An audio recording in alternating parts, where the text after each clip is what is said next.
কিছু মানুষ আছে জানো তো, যারা তোমার উপকার কখনো মনে রাখে না, মনে রাখতে চায় না। তারা শুধু জানে তাদের স্বার্থটাকে। তারা শুধু আমাদের মতো বোকা মানুষদের কাছ থেকে নিজের সুবিধাটা বুঝে নেয়, আর তাদের স্বার্থ চরিতার্থ হয়ে গেলে এক নিমেষে তারা তোমাকে ভুলে যায়। এটাই হচ্ছে এখনকার কিছু কিছু মানুষদের মানসিকতা। তবে সবার মন মানসিকতা সমান নয়।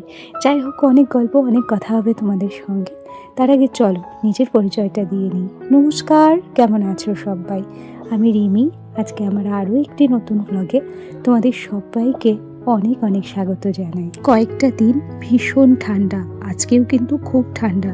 সত্যি কথা বলি, সকালবেলা তো ওঠা সম্ভবই হয় না, আর সকালবেলা ওঠা সম্ভব হলেও সকালের কাজকর্মগুলো করতে ভীষণ কষ্ট হয়ে যায়। যাই হোক, আজকে না বেলা করে উঠেছি।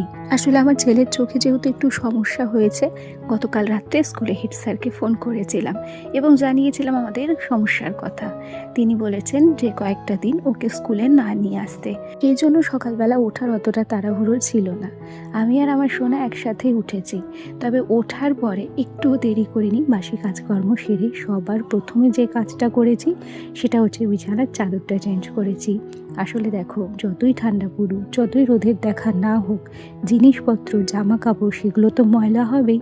ঠিক সেরকমই আমার বিছানা চাদরটা বেশ কয়েকদিন হলো ময়লা হয়েছে। সেই জন্য আজকে আর দেরি করলাম না, আর কোনো কাজে অলসতাও দেখাচ্ছি না। কেন কি শীতের দিন এমনি কুড়েমির দিন, তার উপরে যদি আলিশি করি প্রত্যেকটা কাজ পিছিয়ে যাবে, আর দেখতে দেখতে বেলা শেষ হয়ে যায়। আজকেও কিন্তু রোদের খুব একটা দেখা নেই, তাই ঝটপট বিছানার চাদরটা চেঞ্জ করেছি।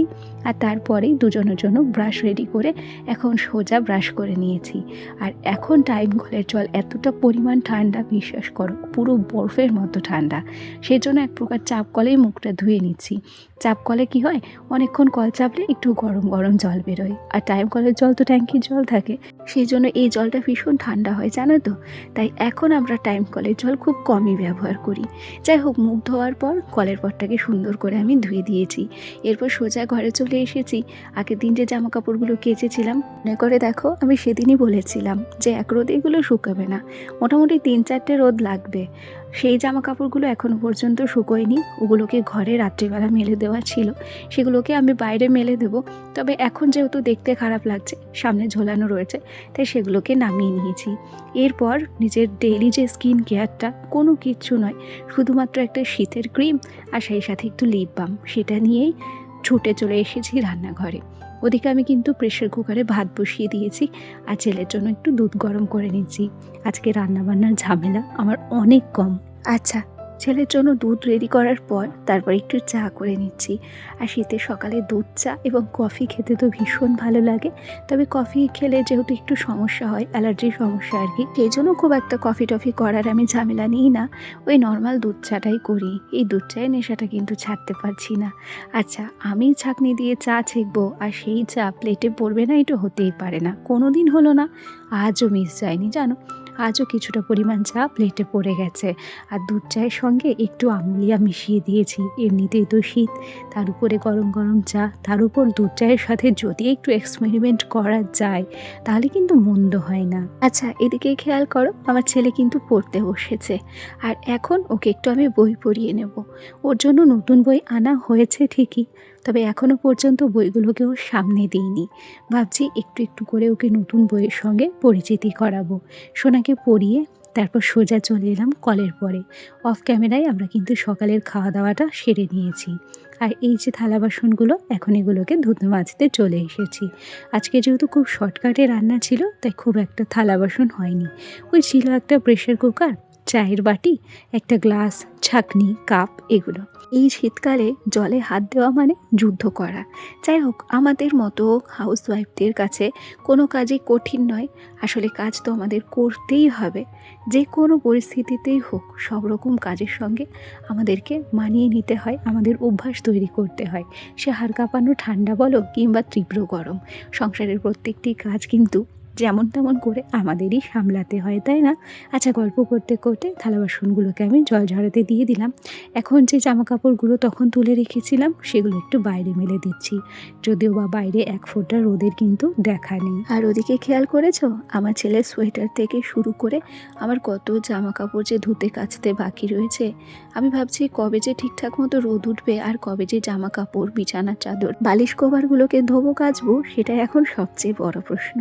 আচ্ছা, শোনার জন্য এখন ইন্ডাকশানে একটু দুধ বসিয়ে দিয়েছি গরম করতে, আর এখন একটু ঘরের কাজে লেগে পড়বো। আসলে কি, আমি যতই সাংসারিক কাজে ব্যস্ত থাকি না কেন, এই ঘরবাড়ি সাজিয়ে গুছিয়ে রাখাটা আমার একটা নেশা এবং একটা অভ্যেসে পরিণত হয়েছে। আসলে কি বলতো, আমি ঘরবাড়ি সাজিয়ে গুছিয়ে রাখতে ভীষণ পছন্দ করি। শুধুমাত্র আমি আমার কথা বলবো না, প্রত্যেকটা সংসারের গৃহিণীরা তাদের সংসারের কাজের পাশাপাশি নিজেদের ঘরবাড়িকে গুছিয়ে রাখতে পছন্দ করে, ঘর সাজিয়ে রাখতে পছন্দ করে। এটি হচ্ছে প্রত্যেকটি গৃহিণীর একটি শৌখিনতা, তাই না? আচ্ছা, খেয়াল করো, তোমাদের সঙ্গে গল্প করতে করতে আমার যে আর্টিফিশিয়াল ফুলগুলো ছিল সেগুলোকে সুন্দর করে ব্রাশ দিয়ে আমি ক্লিন করে নিয়েছি। আর বাদবাকি যেগুলোকে ব্রাশ দিয়ে পরিষ্কার করা যাবে না সেটিকে একটি কাপড়ের সাহায্যে পরিষ্কার করে নিলাম। তার আগে এই টিনটা এবং তক্তাটাও পরিষ্কার করে নিয়েছি। এখন সুন্দর করে শোপিসগুলো এবং এই আর্টিফিশিয়াল ফুলগুলো সাজিয়ে রাখছি। আমার ছোট্ট গোপাল সোনাটাকেও না এই দুটো ফুলের মাঝখানে রেখেছি। দেখতে ভারী সুন্দর লাগছে না বলো? আমার কাছে কিন্তু ভীষণ ভালো লাগছে। অনেকের ঘরবাড়ি কাঁচা বলে তারা লজ্জা পায়, মানুষের সামনে বলতেও লজ্জা করে তাদের।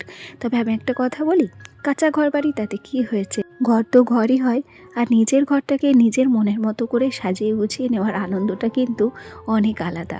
আচ্ছা, আমার ঘরে যে 7টা সাদা ঘোড়ার ছবি রয়েছে সেটাকেও এখন সুন্দর করে মুছে নিচ্ছি। ভারী সুন্দর লাগছে না এই 7টি সাদা ঘোড়ার ছবি? ভীষণ সুন্দর লাগছে দেখতে।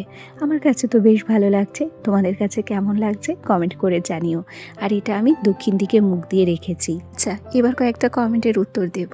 পৃথাদি কমেন্ট করেছো যে কুকুরগুলোকে আমরা যেন একটা শেডের ব্যবস্থা করে দিই, কেন কি ঠান্ডায় ওরা ভীষণ কষ্ট পায়।